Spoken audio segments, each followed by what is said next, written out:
اعوذ باللہ من الشیطان الرجیم بسم اللہ الرحمن الرحیم الا بذکر اللہ تطمئن القلوب صدق اللہ العظیم وصدق رسولہ النبی الکریم ان اللہ وملائکتہ یصلون علی النبی یا ایہا الذین آمنوا صلوا علیہ وسلموا تسلیما اللہم صل علی سیدنا ومولانا محمد معدن الجود والکرم وآلہ وصحبہ وبارک وسلم۔ تمام تعریفیں حمد و ثنا اللہ تعالی جل جلالہ کے لیے۔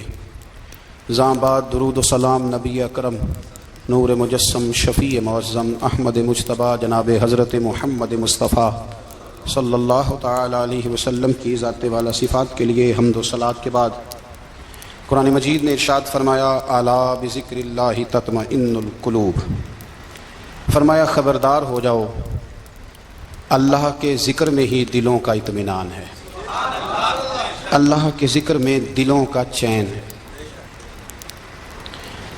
لوگ بہت سارا مال، بہت ساری دولت، بہت ساری عقل اور بہت سارا شعور ہونے کے باوجود بے سکون ہیں۔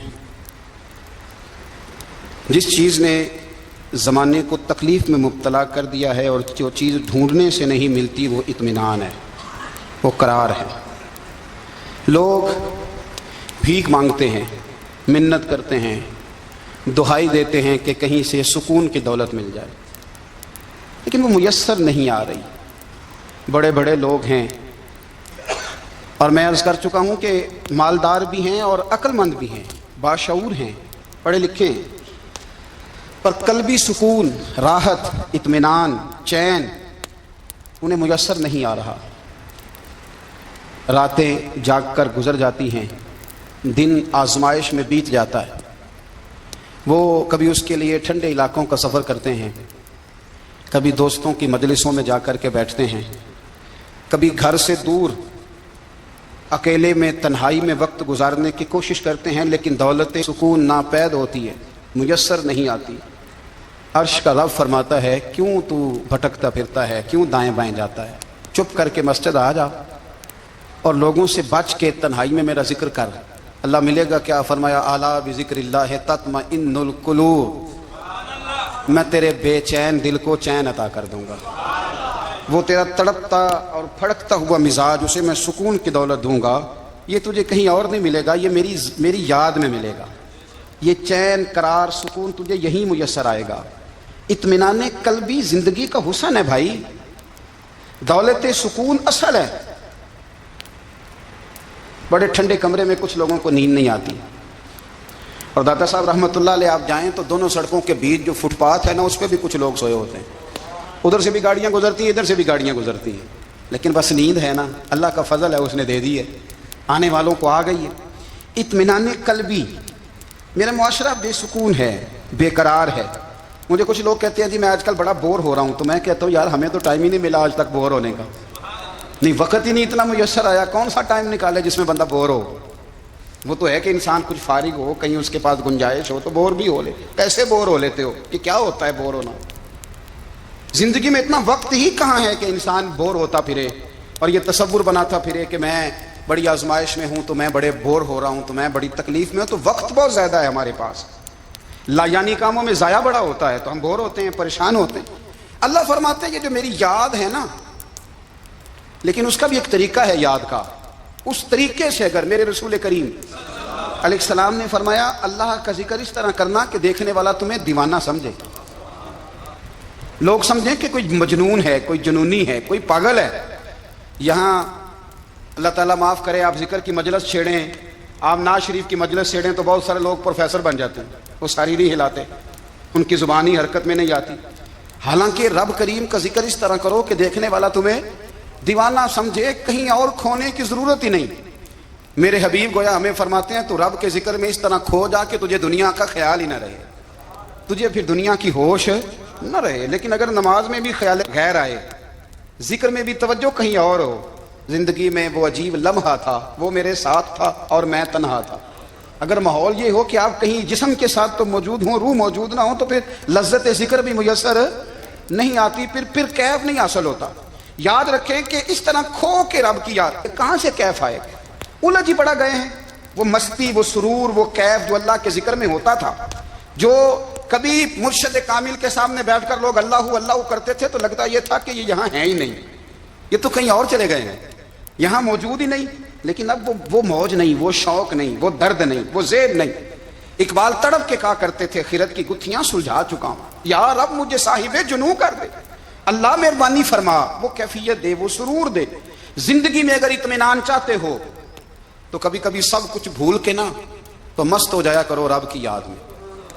کبھی کبھی چھوڑ دیں دنیا، چھوڑیں یار موبائل، کسی وقت کریں اس کو بند، چھوڑیں اس بات کا خیال کہ فلانے نے سلوٹ کیا ہے کہ نہیں کی، چھوڑے۔ حضرت باجزید بستامی رحمت اللہ تعالیٰ علیہ فرماتے میں نے اعتکاف کبھی اپنی مسجد میں نہیں کیا، تجھے کہ سارے ہی ہاتھ چومنے والے، سارے ہی پیار کرنے والے۔ فرماتے میں جب اعتکاف کرتا تھا تو میں بستان سے دور نکل جاتا تھا جہاں کوئی مجھے جاننے والا نہ ہو۔ اٹھ بلیا چلو اتھے وسیے جتھے وس دینی سارے ینے، نہ کوئی ساڈی ذات پچھانے تے نہ کوئی سانو منے، چلو ادھر چلیں۔ اٹھ بلیا چلو اتھے وسیے جتھے وس دینی سارے ہی انے، نہ کوئی ساڈی ذات پچھانے تے نہ کوئی سانو۔ اتنا شوق ہے سلوٹ کرانے کا، اتنا شوق ہے تعارف کرانے کا، اتنا شوق ہے اپنا بتانے کا، تو یہ چیز غلبہ کر جاتی ہے، پھر نام رہ جاتا ہے، روح نہیں رہتی، پھر وجود رہ جاتا ہے، پھر باطن کی کیفیت نہیں رہتی۔ خدا را اپنے آپ کو بے چین نہ کرو، بے قرار نہ کرو، بے سکون نہ کرو، رب کی یاد میں آ جاؤ، درود و سلام میں آ جاؤ، نعت کے حسن میں آؤ، تلاوت کی دنیا میں آؤ، سجدوں کے نور میں آؤ۔ آؤ کبھی کھول کے دل مسجد کی صفائیاں کریں، آؤ آؤ نہ کبھی کوئی بوڑھا دادی نانی دادا ان کے پاس بیٹھ کے پیر دبا کے اللہ کو راضی کرے۔ یہ کیف والی جگہ ہیں، یہ سرور والی جگہ۔ اتنی بے چین ہماری زندگی ہے، بے قرار ہے، تڑپتے ہوئے لوگ، لڑتے ہوئے لوگ، ایسے لگتا ہے اب ایک دوسرے کا گریبان تھام لیں گے، بے قرار بے چین۔ کسی کو انتظار کا کہا جانا کہ 10-20 منٹ کسی کا انتظار کرو تو بعض لوگوں مجھے ایسے لگتا ہے جیسے ان کا کلیجہ پھٹ جائے گا، ڈاکٹر کے انتظار میں بیٹھے ہیں تو بڑے پریشان ہیں۔ کسی کو ملنے گئے ہیں کو آدھا گھنٹہ بیٹھنا پڑ گیا تو بڑی دقت میں ہیں۔ اپنے آپ کو سکون دیں۔ آپ یقین کریں بڑا مزہ آتا ہے کبھی کسی کا انتظار کرنا پڑے تو 2-4 تسبیح درود شریف پڑھی جاتی ہے، یعنی ذوق بن جاتا ہے کہ چلو اللہ نے موقع دیا ہے، کوئی سرکار کو یاد کر لیں، تنہائی مل گئی۔ ہمارا مزاج جس سختی کا شکار ہے وہ سختی آہستہ آہستہ ہمیں زیادہ آزمائش میں ڈال گئی۔ تو میرے بھائی زندگی میں اطمینان حسن ہے، اور وہ سب سے زیادہ اللہ کی یاد میں ملتا ہے، وہ سب سے زیادہ رب کریم کے ذکر میں۔ سب سے زیادہ جو چاہتا ہے نا دل ٹھنڈا رہے، زبان میٹھی رہے، وہ مدینے والے محبوب پہ درود و سلام پڑھا کرے، وہ حضور پہ درود و سلام پڑھا کرے، زبان میٹھی رہے گی۔ میرا ذاتی تجربہ ہے کہ جو آدمی اپنے اخلاق سنوارنا چاہے وہ حضور پہ درود شریف پڑھے، جو اپنے اخلاق سنوارنا چاہے، طبیعت کو ٹھنڈا رکھنا چاہے، وہ درود شریف پڑھے، اس کا دل سکون میں آئے گا۔ کچھ کام اور ہیں زندگی میں اطمینان کے لیے، ان کا ہونا بھی بڑا ضروری ہے۔ سب سے پہلے اگر آپ چاہتے ہیں نا زندگی میں سکون ہو تو حقیقتوں کا سامنا کرنا سیکھیں۔ آپ جو ہیں وہ رہنا سیکھیں، جو آپ نہیں ہیں وہ بننے کی کوشش نہ کریں۔ حقیقت کا سامنا کرو گے تو زندگی اطمینان میں آ جائے گی۔ ہم نے نا بہانے بنا لیے ہیں، ہیلے بنا لیے ہیں، جھوٹ کے سہارے اپنے آپ کو اونچا کر لیا ہے۔ ایک آدمی سے کہا جاتا ہے تو رشوت نہ لے، تو کہتا ہے میں غریبوں سے نہیں لیتا۔ تو میرا سوال یہ ہے کہ امیروں کا حساب لینے کی اللہ نے تیری ڈیوٹی لگائی ہے، تیرے ذمہ لگایا ہے کہ تو امیروں کا حساب کر، تمہیں کیا ضرورت پڑی ہے؟ ہم نا بہانہ کرتے ہیں، رشوت لینے والے کا الگ بہانہ ہے اور سفارش والے کا الگ بہانہ ہے۔ حقیقت کا سامنا کریں، حقیقت کا۔ جو میرے ذمہ داریاں ہیں وہ میں نے پوری کرنی، جو آپ کی ذمہ داریاں ہیں وہ آپ جان نہ چھڑائیں، حقیقت پسند بنیں۔ میرے رسول کریم پھر پڑھیے درود شریف صلی اللہ تعالی علیہ وسلم۔ حضور صلی اللہ علیہ وسلم نے فرمایا کہ میری بیٹی سیدہ فاطمہ الزہرا رضی اللہ تعالی عنہا صرف جنتی نہیں، جنتی عورتوں کی سردار ہے۔ لیکن حضور نے یہ بھی فرمایا کہ فاطمہ یہ خیال رکھنا اگر اللہ نے حساب پوچھا تو حساب تم نے خود دینا ہے۔ نہیں، حقیقت کی طرف توجہ کرائی حضور نے، وہ صرف جنتی نہیں، جنتی عورتوں کی سردار ہیں، پر حقیقت کی جانب توجہ۔ میں حقیقت یہ ہے کہ اگر مالک نے حساب پوچھا تو اس کی تیاری بھی کرنی ہے۔ دیکھیں نا ہمیں کچھ یقین نہیں، اللہ معاف کرے کہ ہمارا حساب کیسا ہوگا، لیکن کتنے آزاد ہیں۔ یعنی بڑی دلیری سے بندے کہتے ہیں فجر نہیں پڑھتا جی، 3 پڑھتا ہوں جی، شاہ رہ جاتی ہے جی، کپڑے صاف، بڑی دلیری سے۔ اور سیدہ فاطمہ الزہرا نے ساری رات مصلی باندھ رکھا ہے، حالانکہ انہیں یقین تھا کہ رب مجھے بغیر حساب کتاب جنت دے گا۔ حقیقت کا سامنا کریں، جو حقوق آپ کے ہیں وہ آپ نے ادا کرنا ہے، جو ذمہ داریاں ہیں وہ ذمہ داریاں ہیں۔ دیکھیں نا حضرت موسیٰ کلیم اللہ علیہ السلام کے پاس اسرائیل روح نکالنے آئے تو حضرت موسیٰ نے تھپڑ مارا، آنکھ نکال دی، واپس گئے۔ اللہ انہوں نے تو جلال فرمایا، کہا موسیٰ علیہ السلام سے کہیے بیل کی پشت پر ہاتھ رکھیں، جتنے بال ان کے دستے مبارک کے نیچے آئیں گے اتنے 1000 سال ان کی عمر بڑھا دی جائے گی۔ یعنی میرے کان میں کوئی بتا دے کہ جناب 60 سال بڑھ گئی، یا آپ کے کان میں کوئی کہہ دے تو خوشی ہوتی ہے کہ نہیں؟ لیکن یہ حقیقت پسندی نہیں، اس لیے کہ 60 بھی گزر جائیں گے، 70 بھی، یہ حقیقت نہیں۔ حضرت موسیٰ کلیم، چلے میں مثال دیتا ہوں، سمجھ لے 10 بال، حالانکہ بہت زیادہ آتے ہوں گے، 10 بال اگر حضرت موسیٰ کے ہاتھ کے نیچے آئے تو 10,000 سال تو عمر بڑھ گئی نا۔ 10 یعنی 10 سال نہیں، 10 100 نہیں، 10 بہت زیادہ تھی نا۔ حضرت موسیٰ کلیم اللہ علیہ السلام سے آ کے عرض کیا گیا، حضور بیل کی پشت پر ہاتھ رکھیں، جتنے آپ کے ہاتھ کے نیچے بال آئیں گے اتنے 1000 سال عمر بڑھ جائے گی۔ تو حضرت موسیٰ نے حقیقت پسندی والی بات کی، فرمایا پھر کیا ہوگا؟ 10,000 سال کے بعد پھر کیا ہوگا؟ کہا حضور جانا تو پھر بھی ہے، فرمایا پھر ابھی چلتے ہیں۔ اگر جانا ہے نا، جانا ہے تو پھر، اگر جانا ہے تو پھر ابھی۔ اور سجنوں اگر نماز پڑھنی ہے تو ابھی کیوں نہیں؟ اگر داڑھی رکھنی ہے تو پھر رمضان کا انتظار کیوں کریں؟ ابھی کیوں نہیں؟ اگر سچ بولنا ہے تو پھر، اگر رزق حلال کھانا ہے تو پھر انتظار کا ہے۔ حقیقت ہوتی ہے، بہانہ ہوتا ہے، حقیقت چھپ نہیں سکتی بناوٹ کے اصولوں سے، کیونکہ خوشبو آ نہیں سکتی کبھی کاغذ کے پھولوں سے، یہ بات یاد رکھیں۔ اگر جانا ہے تو حضرت کلیم فرمانے لگے پھر 10,000 سال کے بعد بھی جانا ہے تو آج بھی۔ ہمیں بے قراری زندگی میں اس لیے کہ ہم حقیقت پسند نہیں، ہم بہانوں میں، ہم ہواؤں میں جیتے ہیں، ہواؤں میں، خیالات میں زندگی گزارتے ہیں۔ بڑا ٹائم پڑا ہے، مثلاً کتنا میرے رسول کریم صلی اللہ تعالیٰ علیہ وآلہ وسلم نے ایک دن صحابہ سے فرمایا تمہیں حیا نہیں آتی؟ حضور کیا ہوا؟ فرمایا وہ والے مکان بناتے ہو جن میں تم رہ نہیں سکتے، وہ والا مال جمع کرتے ہو جو کھا نہیں سکتے، حیا نہیں آتی؟ عرض کی حضور حکم کریں۔ تو محبوب فرمانے لگے جوتے کا ایک تسمہ بند کرتا ہوں تو سوچتا ہوں دوسرا بند کرنے سے پہلے موت آ جائے گی، ایک سانس اندر جاتی ہے تو دوسرا آنے سے پہلے میں یاد کرتا ہوں کہ مجھے دنیا سے جانا ہے۔ تمہیں حیا نہیں آتی؟ وہ مکان بناتے ہو جن میں رہ ہی نہیں سکتے، وہ مال جمع کرتے ہو جو کھا۔ حقیقت پسند نہیں بھائی ہم۔ بہت سارے لوگ ہیں بڑی باتیں سناتے ہیں، بڑی، میں کہتا ہوں اصل میں نا زیادہ باتیں سنا کے نا بیچارہ اپنے آپ کو مطمئن کرنا چاہتا ہے، اصل بات یہ ہے کہ اندر سے نا ہلا ہوا ہے، کچھ بھی نہیں، بڑا زیادہ ہنستا ہے اور مجھے لگتا ہے کہ کوئی گہرا زخم چھپا رہا ہے۔ اس لیے ملمہ سازی، حقیقت پسند بنو، حقیقت پسند۔ یاد رکھنا، من ترک صلاۃ متعمدا فقد کفر، میرے رسول نے حقیقت بیان کی، فرمایا جس نے ایک نماز بھی جان بوجھ کے چھوڑی اس نے رب کے رب ہونے کا انکار کیا، اس نے کفران نعمت کیا۔ یہ حقیقت ہے، کوئی کلیریفیکیشن نہیں، کوئی وضاحت نہیں۔ جو نماز نہیں پڑھتا جھوٹ بولتا ہے، غلط بیانی کرتا ہے۔ جو شخص رزق حرام کما کے کہتا ہے کہ اس کے بغیر گزارا نہیں چلتا، وہ جھوٹ بولتا ہے، اس لیے کہ رب فرماتا ہے جب تجھے پیدا کیا ہے تو تیرا رزق میرے ذمہ ہے۔ اللہ فرماتا ہے کہ لا یکلف اللہ نفسا الا وسعها، میں کسی پر وہ بوجھ نہیں ڈالتا جو اٹھا نہ سکے۔ نماز فرض کیا اس کا مطلب ہے ہم پڑھنے کے قابل ہیں، اس نے ہمارے ذمہ داریاں لگائی ہیں تو مطلب یہ ہے کہ ہم ذمہ داریاں ادا کرنے کے قابل ہیں، ورنہ وہ کہتا ہے میں وہ بوجھ ڈالتا ہی نہیں جو تجھ سے اٹھایا نہ جائے۔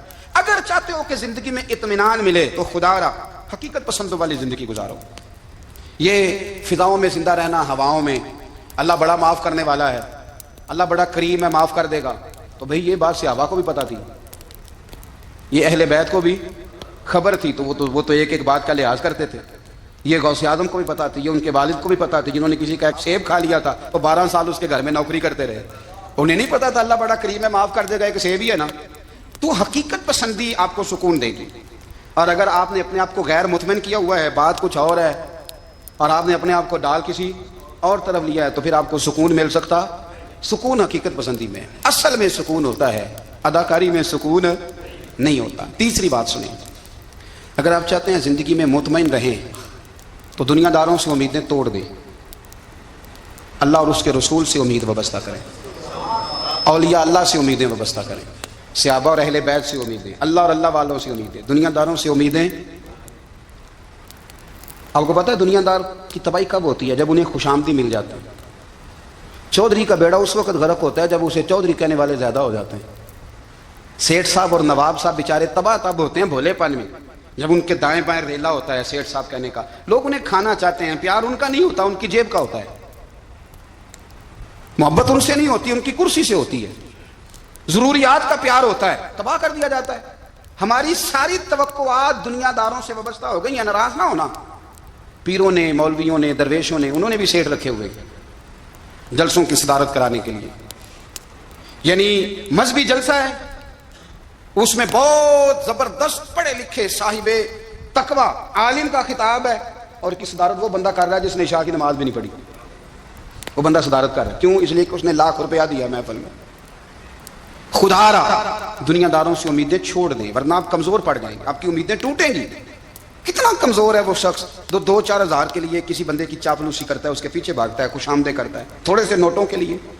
دکھ سکھ میں کام آئے گا اس کام کے لیے. میرے رسول کریم علیہ السلام نے فرمایا جس نے بندوں کو راضی کرتے کرتے رب کو ناراض کر دیا اس کی دنیا بھی گئی اور آخرت بھی گئی.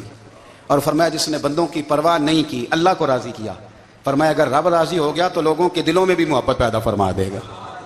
کیا ضرورت ہے خوشامد کرنا دنیا داروں کی، سیٹوں کی، نوابوں کی، چاپلو. اور میں آپ کو ایک بات بتاؤں، ہوتا پتہ کیا ہے؟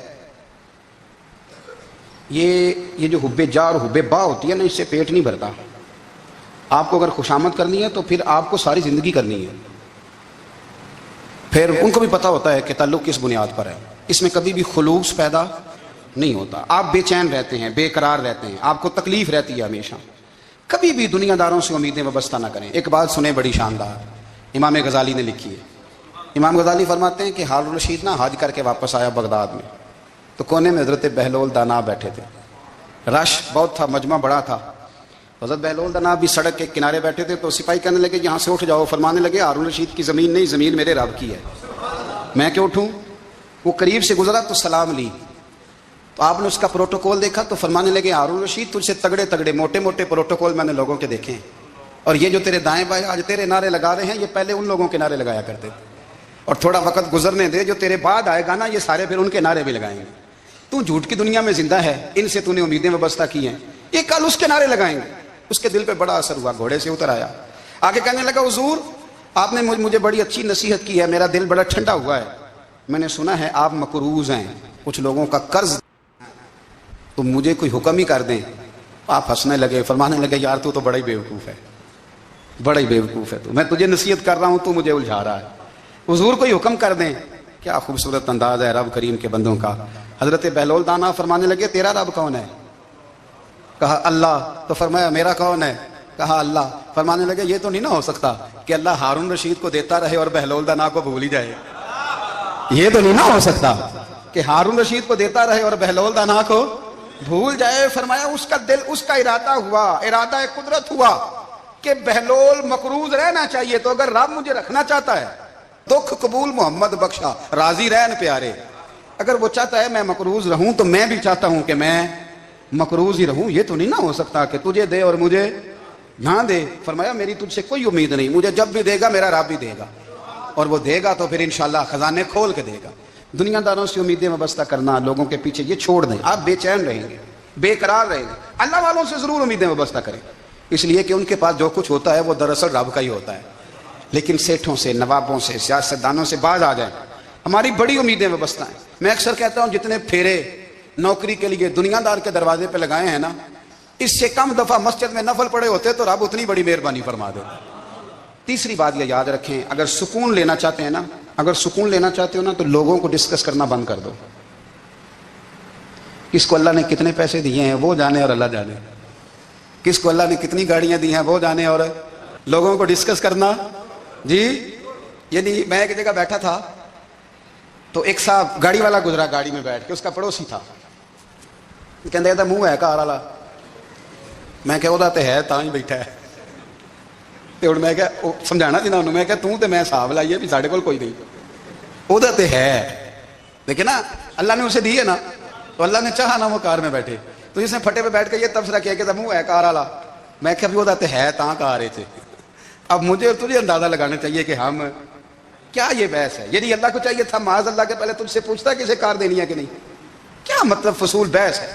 وہ چیز ہمیں اتنا تنگ کرتی ہے، اتنی تکلیف دیتی ہے کہ آپ یقین کریں سارا دن اسی کو ڈسکس کرتے ہیں. سارا دن اس کے پاس گاڑی ہے، اس کے پاس کار ہے، فلانے کا پیسہ 1 نمبر ہے، فلانے کا 2 نمبر ہے، فلانے کا 6 نمبر ہے. اصل بات کے اندر حسد ہے، اس کو نکالو. ایک بات کہنے لگا ہوں، اسے یاد رکھنا. میرے اعلیٰ حضرت رحمۃ اللہ علیہ فرمایا کرتے حسد کرنے والا بندوں پر اعتراض نہیں کرتا، اللہ پر اعتراض کرتا ہے۔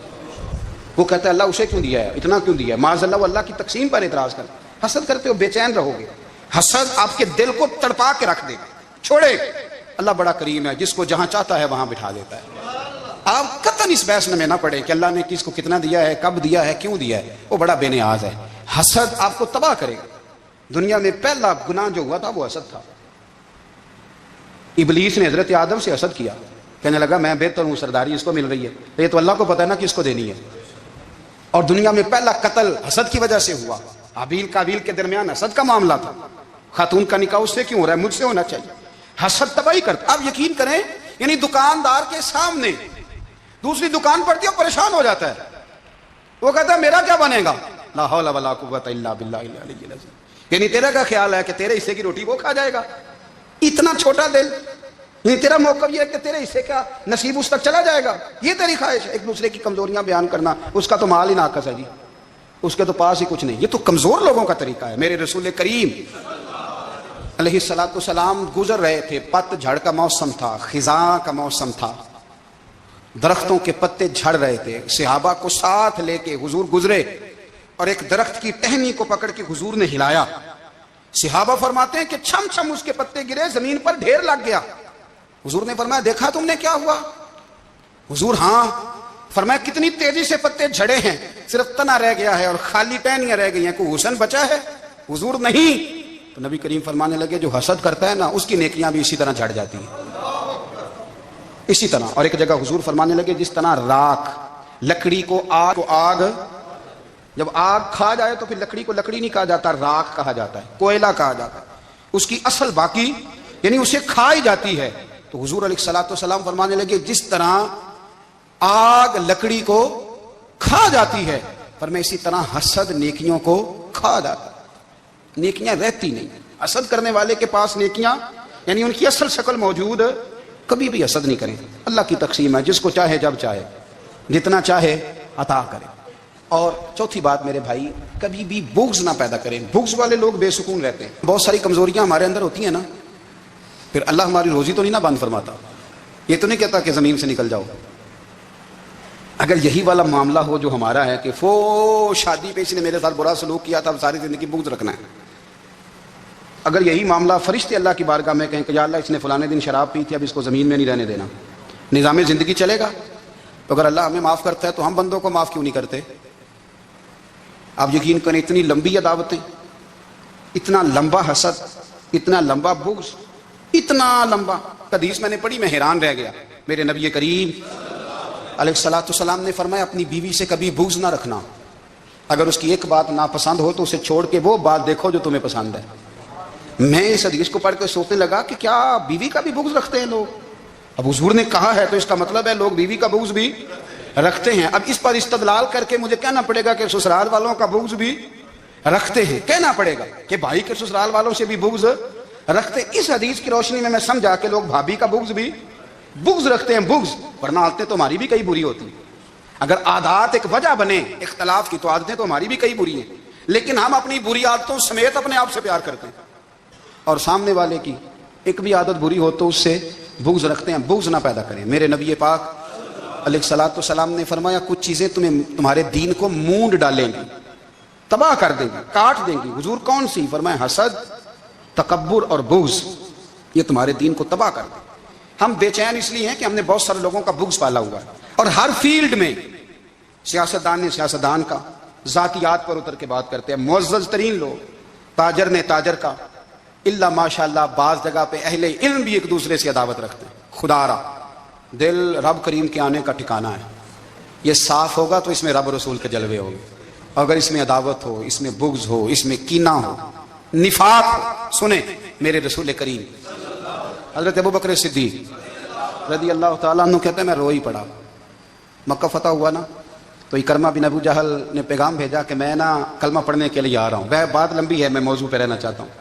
کہتے ہیں جب وہ آنے لگا نا تو نبی پاک نے ہم سب کو بلایا، ہم حاضر خدمت ہوئے تو حضور فرمانے لگے کہ اس کے باپ نے نا بڑا ظلم کیا ہے ہمارے ساتھ، ابو جہل نے بڑا ستایا ہے، بڑی تکلیف دی ہے۔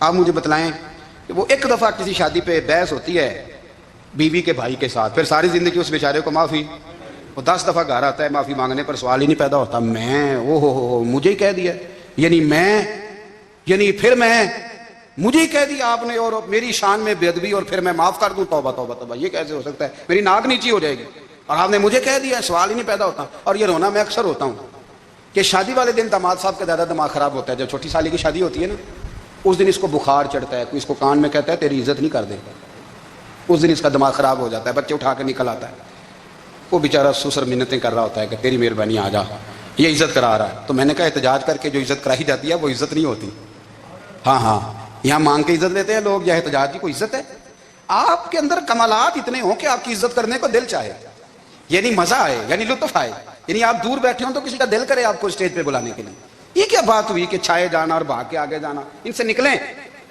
اکرمہ بن ابو جہل کلمہ پڑھنے کے ارادے سے آ رہے ہیں حضور علیہ السلام نے صحابہ کو بلایا کتنی زیادہ دعوت رکھی جا سکتی تھی معاذ اللہ کب سے وہ چلا تھا ظلم کرنے اور اس کے بعد اس کا بیٹا شروع ہو گیا کتنی باتیں تھیں جو ناقابل معافی تھیں پر کریم رسول نے ہمیں بتلایا ہے کہ سکون والی زندگی کہتے کس کو ہے جب سب لوگ جمع ہو گئے تو حضور نے فرمایا بھائی وہ کلمہ پڑھنے آ رہا ہے اس کے باپ نے ظلم بڑے کیے ہیں پر میری نصیحت یہ ہے کہ اس کے سامنے اس کے باپ کو برا نہ کہے خبردار کوئی اس کے سامنے کوئی بات نہ کرے اب وہ کلمہ پڑھنے آ رہا ہے متی ہو کے آ رہا ہے بان کے آ رہا ہے کہتے ہیں اللہ کے رسول نے نا کافی دیر تک خطبہ دیا بریفنگ دی بات سمجھائی جناب صدیق اکبر کہتے ہیں میں رو پڑا ایک صحابی مجھے کہنے لگے تمہیں کیا ہوا تو میں نے کہا میں مصطفیٰ کی رحمت پہ رو رہا ہوں دیکھو کن کے لیے حضور گراؤنڈ بنا رہے ہیں دیکھو کن کے لیے حضور تیاری کر رہے ہیں جنہوں نے ساری زندگی دشمنی کی خدا را یہ اندر سے عداوتیں نکال پھینکو او بھائی اتنا تو لمبا ٹائم ہی کوئی نہیں اتنا تو وقت ہی کوئی نہیں اس کو صاف رکھو بندہ کوئی کر بھی گیا تو کوئی حرج نہیں چنگی مندی